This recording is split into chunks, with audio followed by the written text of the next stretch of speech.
النهارده هنتكلم عن واحد سايكوباتي من اخطر اكلي لحوم البشر ومن اخطر القاتلين المتسلسلين.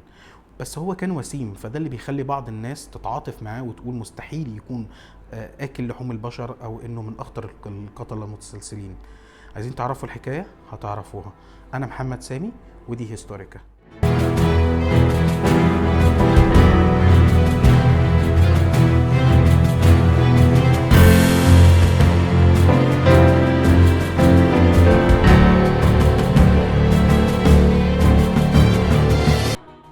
النهارده هنتكلم عن جيفري دامر، وهو اتولد في 1960 يوم 21 مايو بالتحديد في ميلواukee ويسكونسن، لأب اسمه ليونيل دامر وأم اسمها جويس دامر. طفولته كانت عادية جدا، اتولد في عيلة بتحبه، كانوا بيحبوه جدا لأنه كان ابنهم الوحيد.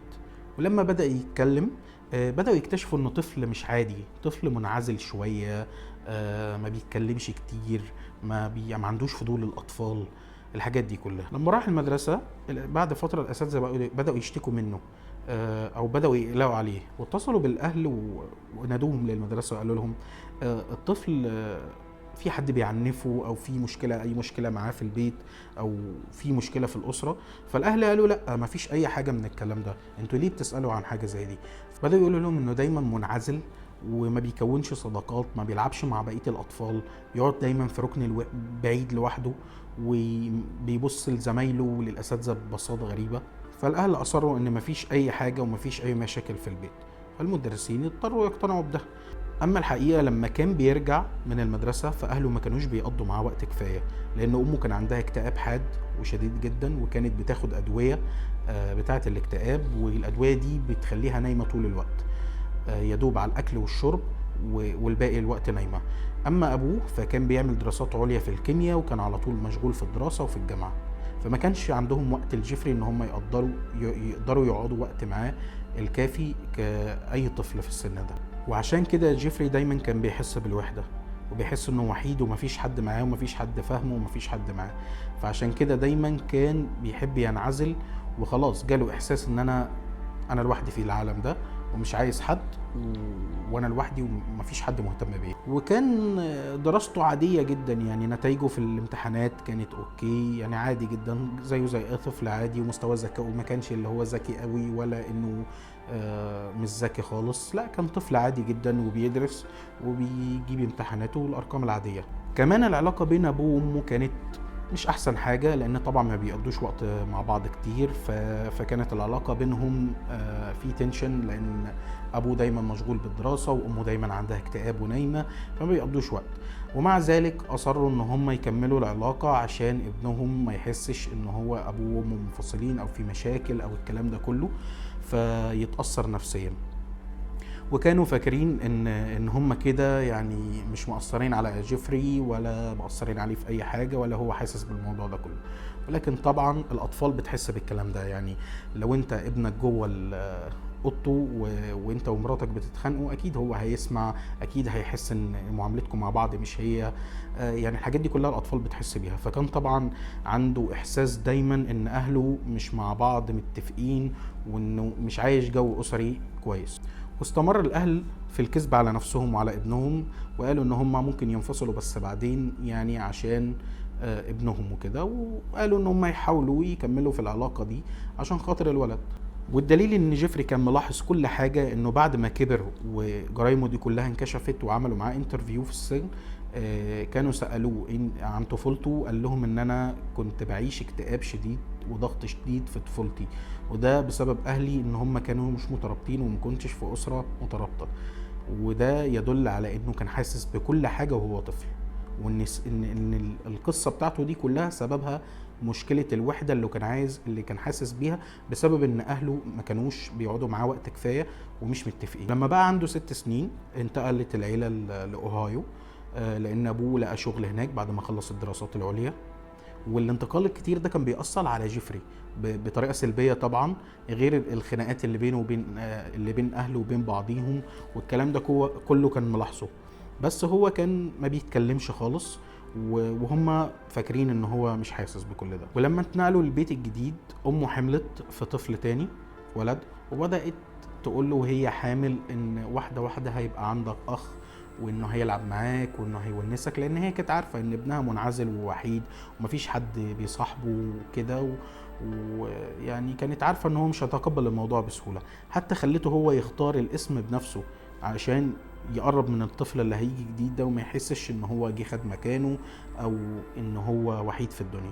وبالفعل جيفري نقل اسمه واختار اسم ديفيد لاخوه الصغير. علاقه ديفيد وجيفري كانت علاقه اخوات طبيعيه، مش اللي هي قريبين من بعض قوي، ولكنهم برضو في نفس الوقت ما كانوش احسن حاجه ولا اوحش حاجه. كان اخوه ملوش علاقه بيه قوي، بس اللي هو اخوات يعني، لا تاذيني ولا اذيك، يعني عايشين مع بعض بس كده، ازيك عامل ايه، تمام الحمد لله. ولكن بالرغم من كل ده وان جاله اخ جديد ممكن يونسه ويلعب معاه وكل ده، لكن الانتقال الكتير وانه جاله اخ جديد وبدات العيله تهتم باخوه شويه، فده اثر على جيفري بشكل سلبي. وبدا ان هو ما بيتكلمش خالص، لا مع اخوه ولا امه ولا ابوه ولا اي حد. حتى في العشاء، على طاوله العشاء، بداوا هم يتناقشوا في مواضيع ويتكلموا ويفتحوا معاه مواضيع، هو بس ساكت بيبص لهم وبيسمع وما بيتكلمش ولا كلمه. ومن سن 6 سنين ل7 سنين بدا جيفري يكتشف ان هو بيحب الجثث والحيوانات المتحلله والهياكل العظميه، لدرجه انه بقى يقول لابوه انا عايزك تطلع معايا على الطريق بيكون في حيوانات مخبوطه بالعربيات ميته، نجيبهم وندفنهم. وابوه فعلا وافقه، لانه عارف انه طفل منعزل ومفيش حد بيحبه ومفيش حد مصاحبه، فابنه صعبان عليه، فبيطلع معاه يلاقوا مثلا كلب، يلاقوا قطه ضربها عربيه، خصوصا ان هم كانوا ساكنين جنب الطريق العام، ففي حيوانات كتير بتكون مضروبه، سنجاب، قطه، كلب. الاب هنا اثر في تربيه ابنه، انه ما لاحظش ان ابنه بيحب حاجه غريبه. ابنه بيحب الجثث وبيحب الهياكل العظميه، هو كان فاكر ان ابنه مثلا صعبان عليه الحيوانات فعايز يدفنهم وكده، ما كانش عارف ان هو حابب يشوف الدم والاعضاء والجسم وهو بيتشرح. وده اللي هنشوفه بعد كده، لان في يوم من الايام كان بيلعب قدام البيت ولقى سنجاب ميت. خد السنجاب ودخل، خده للقبو بتاع المنزل وقعد يشرحه. بعدين فصل اللحم عن العظم، قعد يشوف الاعضاء، بعدين ما عرفش يعمل بيه ايه، راح واخده دفنه. في يوم تاني لقى كلب خبطاه عربيه، خده سلخ اللحم عن الجلد وسلخ الجلد عن اللحم، وقعد يشوف الاعضاء وقعد يبص على جسمه ويقارن جسمه بجسم الحيوان. طبعا هو بيشرح الكلب، ابوه اهله شافوه، وابوه قال ان دي حاجه طبيعيه، يمكن الولد مهتم بكده، يمكن الولد عنده توحد، يمكن حاجات كتير، وما اهتمش بالموضوع وشالوا منه الكلب وخلاص، كبروا دماغهم عن الموضوع. ما كانوش عارفين ان دي بدايه رحله ابنهم انه يبقى قاتل متسلسل واكل لحوم للبشر. ولما تم جيفري 14 سنه بدأ يبلغ ويكتشف التغيرات الفسيولوجية اللي في جسمه، بدأ يعرف يعني ايه إثارة جنسية، وبدأ يعرف الحاجات دي كلها، فبدأ يستغرب وبدأ يحس ان ميوله تجاه الولاد مش البنات. ودي كانت مشكلة، لانه في يوم من الايام كان بيلعب مع ولد قدام بيتهم وشده وباسه، فالولد ده استغرب جدا، حتى هو نفسه استغرب جدا. واكتشف جيفري ان عنده هوس بالحاجتين. اول حاجة عنده هوس بانه يشوف الحيوانات الميتة والهياكل العظمية وانه يشرح ويقطع والحيوانات والكلام ده كله. والهوس التاني اللي عنده ان هو عنده هوس يعني هو مثل الجنس، فعنده هوس بانه بيحب الولاد اللي زيه، ما بيحبش البنات. وفي مقابلة إعلامية أجروها مع أحد زمايله اللي كان في المدرسة الابتدائية، بعد طبعا ما اكتشف كل جرايمه، زميله صرح ان هو كان دايما بيعاني من التنمر، وان زمايله كانوا دايما بيضربوه لان هو كان طفل مستضعف وكان دايما منعزل لوحده، فكانوا مستغربينه دايما ما بيتكلمش، فالطلبه كانوا بيشتموه ويضربوه، وكان ضعيف جدا وما بيقدرش يرد عليهم ولا حاجه. وانه بعد كده في المستقبل قابله لما راحوا المدرسه الثانويه، فقابله تاني فلقى شخص مختلف تماما، لقى شخص قدامه زي الوحش، محدش يقدر يتكلم معاه، ولو تتكلم معاه تتكلم بحساب، لانه مجنون ومش طبيعي وممكن يعمل لك اي حاجه انت مش متوقعها. وطبعا زميله ده اتصدم لما شاف التحول الغريب الصادم، انه شخص كان طفل بريء ساكت تماما بيتعرض للتنمر، لشخص هو اللي متنمر واي حد بيجي جنبه بيفرمه. اما بالنسبه لنتائجه في الثانويه كانت برضو اقل من العادي، الافريج بتاعه كان عادي جدا، ما مش اللي هو بيجيب اعلى الدرجات، لكن بيجيب درجات عاديه بتنجحه، وما كانش ذكي بزياده ولا فاشل، يعني كان بيعدي. لكن اللي مش عادي في المدرسة الثانوية انه كان بيعمل حاجات غريبة جدا. كان دايما بيغمى عليه ويتظاهر بالصرع ويصوت ويقع في الارض ويصرخ ويتحرك حركات مش مفهومة ويقول كلام مش مفهوم، لدرجة ان الحالة بتاعته دي بقت وصف يعني بقى مصطلح جديد في كلام زمايله في المدرسة.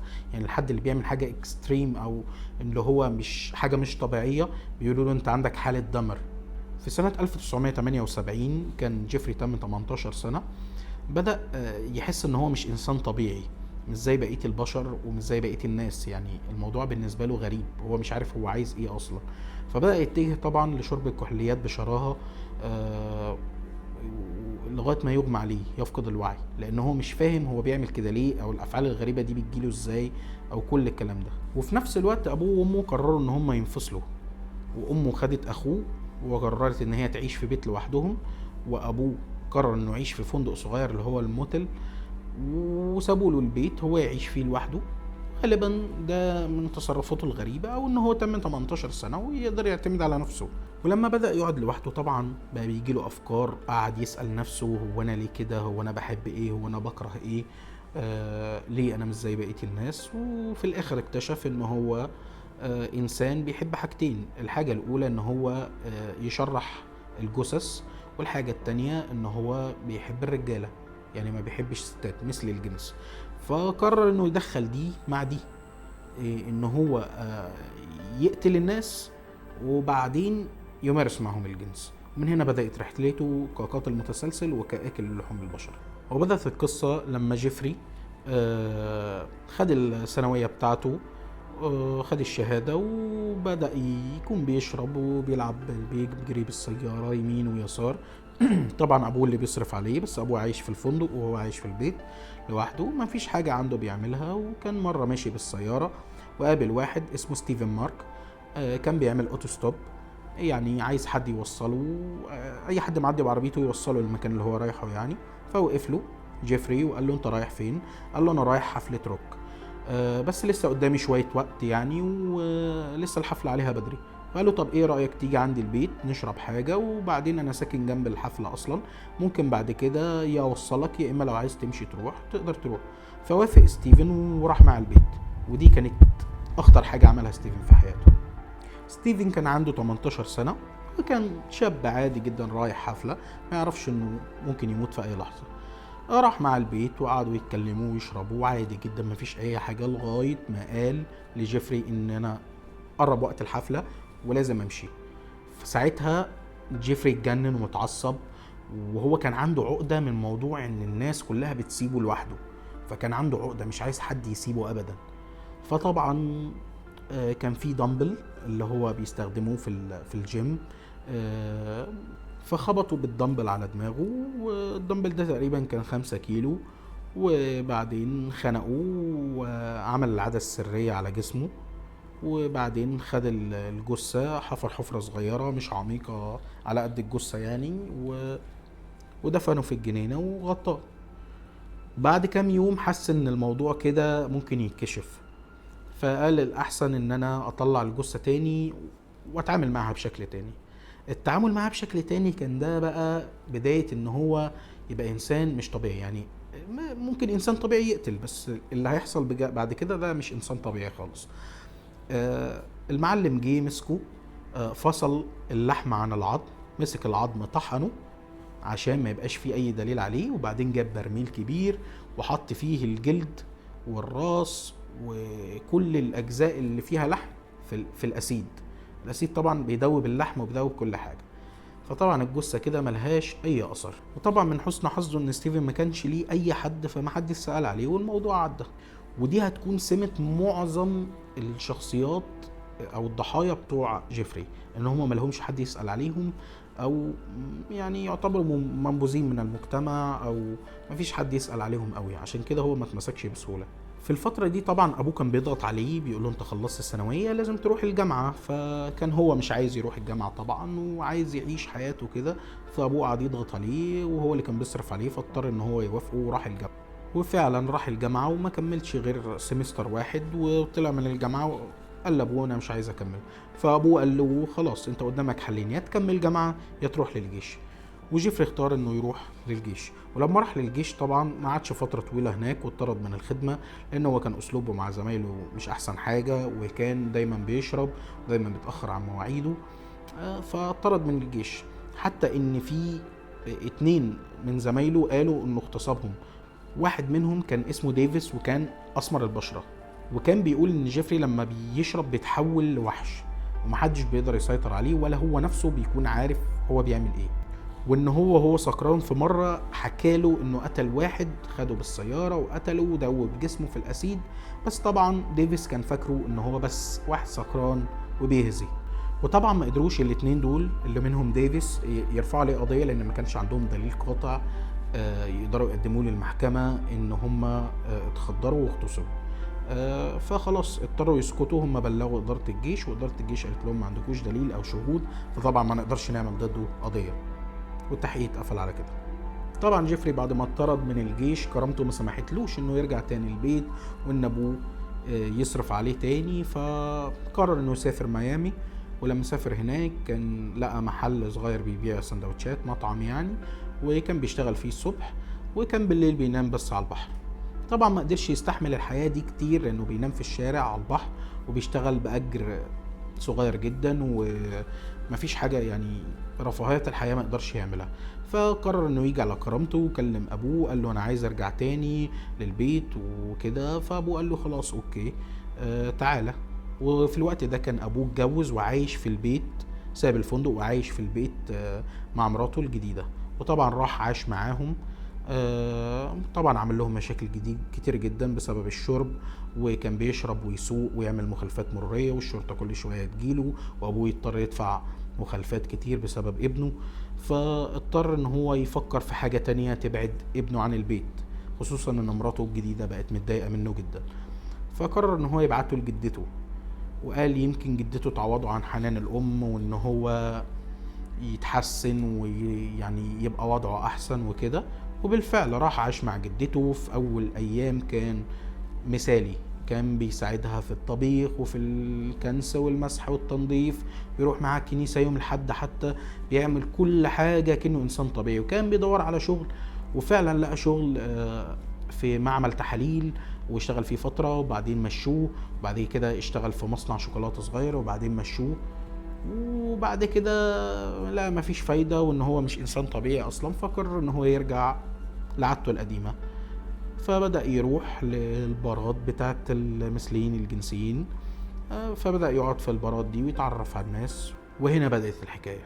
وفي يوم من الأيام كان بيقرا الجورنال عادي، قرا إن في شاب عنده 18 سنة مات، وإن هم هيدفنوه في مدفن قريب يعني من بيت جدته.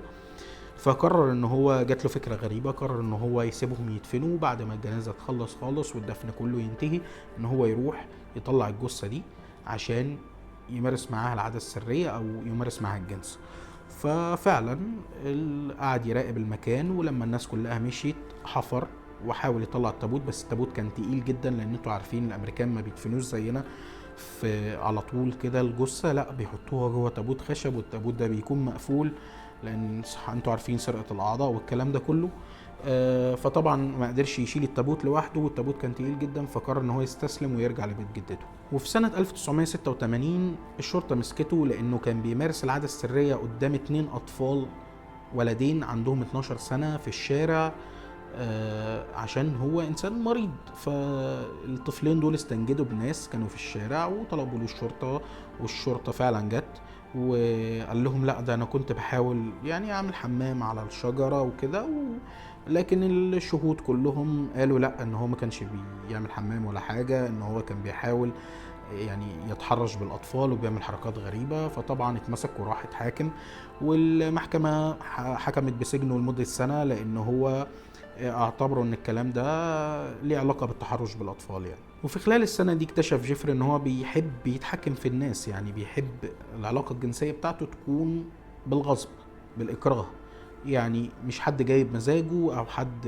هو الاتنين عاجبهم الموضوع، لا لا لا، ده هو بيحب الاكراه والغصب. يعني لازم اللي ينام معاه يكون يا مخدر يا مقتول يا مربوط، يعني هو انسان مش طبيعي، فبيحب الحاجات دي جدا. اكتشف في السنه اللي دخلها في السجن ان هو بيحب كده. خرج جيفري من السجن وبدا يروح للبارات ويشرب وكده، وبدا يروح للبارات بتاعه المثليين بالذات، لان هو ده هوسه وهو ده اللي بيعجبه. ففي يوم من الايام كان قاعد في بار من بارات المثليين، وتعرف على الضحيه الثانيه، كان اسمه ستيفن تومي، وكان عنده 25 سنه. واتكلم معاه واتفقوا ان هو يروحوا مع بعض فندق، ووافقوا ستيفن تومي وقال له اوكي وهروح معاك للفندق. ولما راحوا هناك خدروا واغتصبوا ونام. لما صحي لقى تومي صدره كله ازرق، ولقى ان مناخيره منزله دم، وان هو مقتول. فهو نفسه اتفاجئ، يعني انا ما قتلتوش، انا ما عملتش ده، انا فاكر ان انا خدرته واغتصبته بس ما ضربتوش. طبعا هو كان شارب مخدرات وخمره، فطبعا مهلوس ومش عارف هو كان بيعمل ايه، بس قتله. واكتشف ان هو لازم يتخلص من الجثه، لان مش هينفع يسيبها في الفندق، لان الفندق كان محجوز باسمه. فاضطر ان هو ينزل يجيب شنطه كبيره بتاعه سفر، وحط تومي جواها. وبعد ما حط تومي خده وراح على بيت جدته ونزل للقبر، قطع الايدين والرجلين وقطع الراس. وبعد ما قطعه قطع لحمه لقطع صغيره جدا، ومسك العظم كالعاده طحنه. وبعدين جاب الراس، جاب حله كبيره وحط فيها كلور واسيد، وحط فيها الراس بحيث ان الجلد واللحم والشعر اللي فيها يدوبوا، ويبقى بس الجمجمه، لان هو يعني بيحب يحتفظ بالجمجمه دي، بتساعده على الاثاره الجنسيه، يعني زي المشاهد الاباحيه بالنسبه لبعض الناس، ده بالنسبه له حاجه مثيره يعني. فبيحتفظ بالجمجمه عشان تساعده بعد كده ان هو يعني يعمل العادة السرية أو حاجة زي كده. بعد تقريبا شهرين الضحية الثالثة كان ماشي في الطريق، وفي ولد عنده 14 سنة كان بيشتغل في الدعارة. يعني في أمريكا الشباب بتشتغل كمان في الدعارة، مش بس الستات، بس كمان الرجالة بتشتغل في الدعارة. فكان الولد ده بيعرض نفسه على الناس اللي رايحة واللي جاية، وزي هوملس بس بيشتغل في الدعارة. فعرض عليه الولد كان عنده 14 سنة، وعرض عليه $50 في مقابل ان هو يصوره عريان.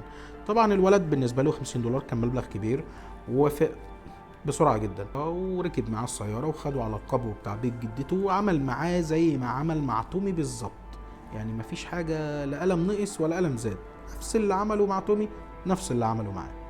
وفي سنة 1988 كان في بار المثليين برضو، واتعرف على ضحيته الرابعة كان اسمه ريتشارد جاريرو. وخدوه واتفق معاه انه يروح البيت، وخدوا القبو بتاع منزل جدته، وعمل معاه زي ما عمل مع اللي قبلهم بالظبط.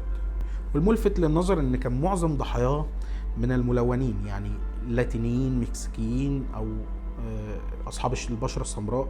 فكان ما بيحبش البيض، هو بيحب الناس دي، والناس دي يعني الملونين بالنسبه له دول هم احلى حاجه وهو بيحبهم. فالناس بعد كده في ناس قالت انه عنصري، وفي ناس قالت انه لا ده هو بيحبهم فعشان كده بيعمل معاهم كده. هو في الاخر صرح ان هو انا ده من حبي فيهم، يعني الحب اللي يجيب الكافية يعني. وكانت من اخطر الحاجات اللي هو اخترعها او اكتشفها، او حاجة غريبة جدا، ان هو كان بياكل جزء من كل جثة، عشان يعني لازم يدوق حتة كده، دراع، قلب، عين، عشان يعني ايه، بيقول لك عشان ايه بقى، عشان يحس ان هم دايما موجودين معاه وما سابوهوش ابدا. يعني بيحس ان هم في قطعة منهم كده معاه، عايشة معاه. يعني ياكل قلبه وياكل دراعه، صباعه، حتة من الجلد، كان لازم ياكل حاجة من الجثة. طبعا جدته في الوقت ده مش عاجبها الوضع، جدته ست كبيره ما بتنزلش القبو، ومش عارفه هو بيعمل ايه تحت. هي عارفه انه بيجيب رجاله، الاول كانت فاكراهم اصحابه عادي، بعد كده بدات تاخد بالها من الموضوع، خصوصا انه بيجيب طفل عنده 14 سنه، فبدات تحس ان هو مش طبيعي. بس ما كانتش عارفه ان هو بيقتلهم، يعني مش متوقعه لدرجه ان هو يعني حفيدي بيقتل الناس تحت وانا عايشه معاه في البيت، مش متوقعه ده خالص. بس في نفس الوقت ما كانش عاجبها الوضع، فبدات تقول له ان هو ما ينفعش تعيش معايا، وتبلغ ابوه ان مش هينفع كده، يعني يا ريت تشوف له مكان تاني.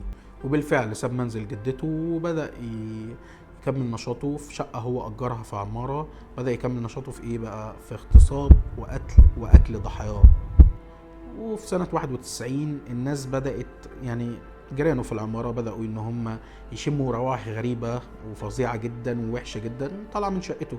فبدأوا إن هم يشتكوا المسؤولين عن اداره البنايه ويطلعوا يخبطوا عليه ويسالوه ايه الموضوع. فهو بدا يقول لهم ان الثلاجه بتاعتي بايظه، وان كان فيها لحمه ودجاج وفراخ وبتاع والكلام ده كله اكل يعني، والاكل ده باظ. فهم قالوا ماشي طيب، يا ريت بس تخلي بالك وكده وخلاص، وسكتوا. الغريب بقى ان هو ساعتها ما خافش وما تراجعش وما قالش يعني ده الناس بدأت تاخد بالها، بالعكس هو كان واثق في نفسه جدا وكمل في اللي هو بيعمله ولا اكن حصل اي حاجة.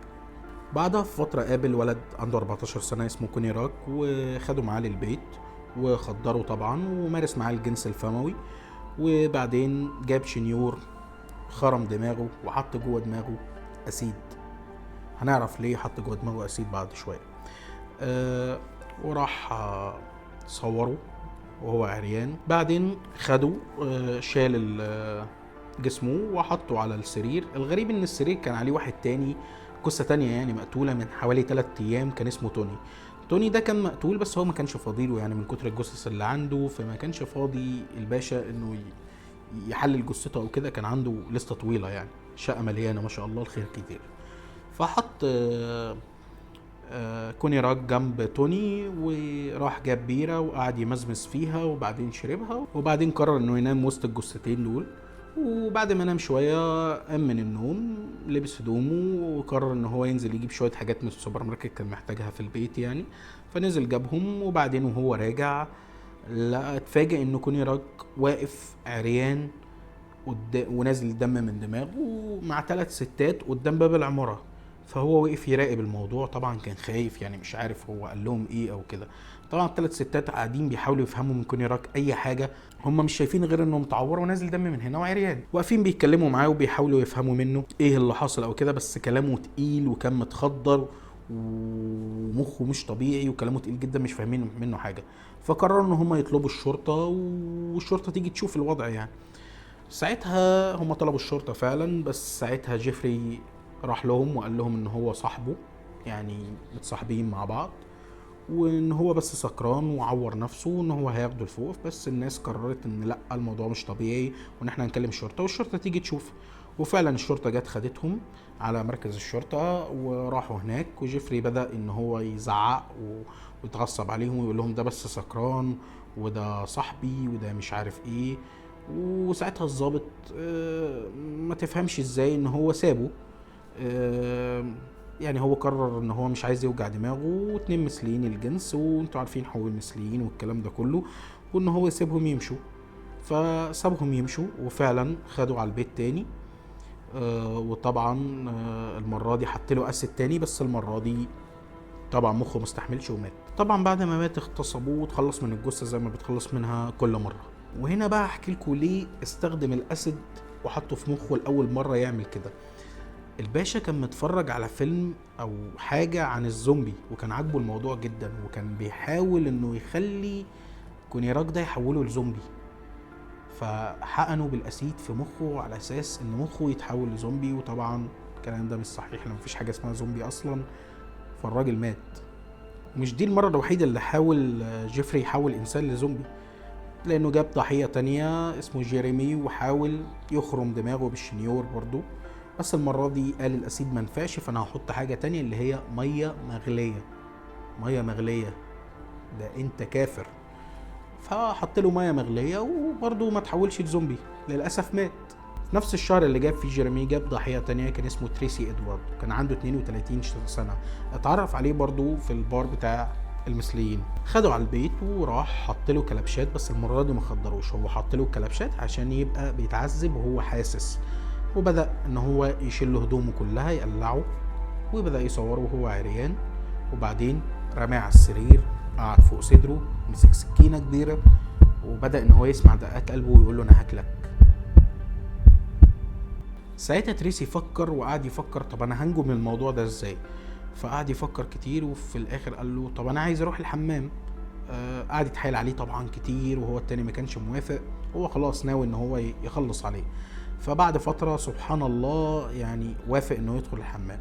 فقام من على صدره وهو بيقوم تريسي ضربه برجله، فلزقه في الحيطة وقع، فطلع يجري وهو طبعا متكلبش وعريان. بالصدفة تريسي جري نزل على السلالم، طلع بره العمارة، كان في 2 شرطيين واقفين في الشارع الاتنين دول شافوه قالوا له مالك في ايه؟ قال لهم على اللي حصل له طبعا، وطلعوا معاه عند جيفري. جيفري في الوقت ده ملحقش يخبي اي حاجه من الحاجات اللي عنده في الشقه غير انه حط السكينه تحت السرير. فاول حاجه طلبوها منه، طلعوا خبطوا على الباب، طلبوا منه مفتاح الكلبشات بتاعه تريسي عشان يفك له ايده. هو كان واثق من نفسه جدا، ما كانش يعني لا ان هو قلقان ولا ان هو خايف ولا اي حاجه، وقال لهم لحظه واحده اخش اجيب المفتاح. دخل وراه شرطي، فبالصدفه لمح السكينه تحت السرير، فكان في درج كده شكله مفتوح شويه، شكله غريب، ففتحوه. انتوا عارفين الشرطيين يعني بيكون عندهم فضول، ففتح كده الدرج، لقى عارفين الصور الفوريه دي، مصور كل الضحايا بقى، اللي متقطعين واللي عريانين واللي مقطعهم واللي مغتصبهم. فالشرطي ساعتها اتصدم، يعني مش عارف ده بجد ولا الصور دي ايه ولا فيك، ولا مش فاهم الموضوع. وفي نفس الوقت في ريحه فظيعه طالعه من التلاجة، فقرر ان هو يفتح التلاجة. فتح التلاجة لقى راس بشري قدامه. الراس دي كانت راس توني اللي كان نايم جنب كوني راك لو تفتكروا. توني ده قطع راسه وحطتها في التلاجة على اساس ان هو يحللها بعدين يعني عشان يحتفظ بالجمجمة. فساعتها طبعا عرف في اللحظة دي ان انا في بيت قاتل متسلسل، ده انسان مش طبيعي او قاتل طبيعي، ده حتى ده حاجة فظيعة. طبعا الشرطي جري على الشرطة التاني وطلب الدعم، وبالفعل شرطة الولاية كلها جت على بيت جيفري وبدأوا بقى يدوروا بالتفاصيل. فتحوا التلاجة لقوا برطمانات فيها أعضاء بشرية زي قلوب وإيدين وجلود، ولقوا فروة راس بشعرها كاملة، ولقوا حاجات فظيعة، ولقوا برميلين ريحتهم وحشة جدا، برميلين كبار مليانين أسد ومحطوط فيهم لحم بشري. هو كان بيحط الحاجات في التلاجة عقبال ما يلاقي لها مكان في الأسد. طبعا اللحم لما بيتحط في الأسد بيدوب بس بيطلع ريحة فظيعة، وده اللي السكان كانوا بيشتكوا منه. طبعا لقوا حاجات تانية غريبة زي لقوا 7 جماجم ولقوا 7 أعضاء ذكرية، فكان الموضوع صعب جدا. طبعا جيفري اتقبض عليه وبدأ التحقيق معاه. المحاكمة بتاعته كانت من أطول المحاكمات في تاريخ أمريكا، وقعدت تقريبا 7 أسابيع، واشتغل عليها عدد كبير قوي من المحاميين وعدد كبير قوي من الأطباء النفسيين. أول حاجة في التحقيق سألوه ليه عملت كده، قال لهم إن أنا بعمل كده من حبي فيهم، وإن أنا كنت عايزهم يبقوا معايا دايما وهم كانوا بيرفضوا، فكنت عايز أخد جزء منهم إن هو يبقى معايا للأبد، عشان انا بحس بالوحده وانا عايزهم يبقوا معايا دايما. طبعا ايام المحاكمه دي حصل مشاكل كتير قوي، مشاكل عنصريه في امريكا، عشان معظم ضحاياه، مش معظم، هو كل ضحاياه من الملونين، يعني يا اصحاب بشره سمراء يا مكسيكيين يا لاتينيين. فطبعا كان الناس كلها شايفاه عنصري، وكان الدنيا مقلوبه، وكان في بعض البيض متحيزين ليه، وكان في مشاكل. والمحامي بتاعه كان مصر ان هو مريض نفسيا وانه ما عملش كل ده بمزاجه، لا ده من اثر المرض النفسي عليه، واصر ان الاطباء النفسيين يتدخلوا في الموضوع ويشوفوا حالته اذا كان مريض نفسيا، وحتى لو مريض نفسيا هل يتحمل خطأه وجرايمه، ولا ان هو مريض ومسكين وما يتحملش الخطأ. وفعلا جابوا الاطباء النفسيين دول من اكبر اطباء نفسيين في امريكا، وكلهم اجمعوا ان هو عنده فعلا امراض نفسيه زي انزايتي اللي هي القلق الاجتماعي، وعنده نيكروفيليا اللي هي يعني زي الحب للموتى او ممارسه الجنس مع الموتى، وانه عنده بارانويا. لكن في نفس الوقت كلهم اجمعوا ان هو يقدر يتحمل جرايمه واخطائه، لان هو يقدر يعرف يحدد ايه الصح وايه الغلط. بدليل ان هو كان لما بعد ما يقتل الناس كان بيستخدم واقي ذكري في ممارسة الجنس معاهم عشان ما يتنقلوش امراض، وبرضه عشان ما يسيبش وراه دي ان ايه او حاجة تربطه بالضحية. فكان هو واعي هو بيعمل ايه، والاطباء النفسيين قدموا ده التقرير بتاعهم للمحكمة، وفي النهاية المحكمة حكمت عليه ب 957 سنة سجن. انا مش عارف ده ما اتعدمش ازاي، بس هم حكموا عليه يعني مش حاجة مؤبد، ده 900 سنة، 957 سنة، اللي هو مستحيل يطلع تاني من السجن. وبالفعل راح للسجن، وأول سنة طبعا كان عليه حراسة مشددة لأن هو كانوا متهمينه بالعنصرية، والسجن فيه طبعا ملونين كتير فهتبقوا عايزين يقتلوه، فحطوه سنة في السجن الانفرادي. وأول سنة دي اتجه إن هو يقرأ كتب، وبدأ يتأقلم من الوضع بتاعه في السجن، يقرأ كتب وكتب دينية، وإن هو يعني مقضي حياته كده في السجن، اقتنع بيها وخلاص. مقضيها في قرايه الكتب. لحد ما في يوم قرروا ان هم يطلعوه من الحبس الانفرادي، وكان في 2 تانيين محبوسين في الحبس الانفرادي برضو، وطلعوهم في الطرقة مع بعض عشان دول هيطلعوا للحبس العادي. كان من الاتنين اللي مع جيفري في الطرقة واحد منهم محكوم بالمؤبد برضو، كان اسمه كريستوفر سكافر.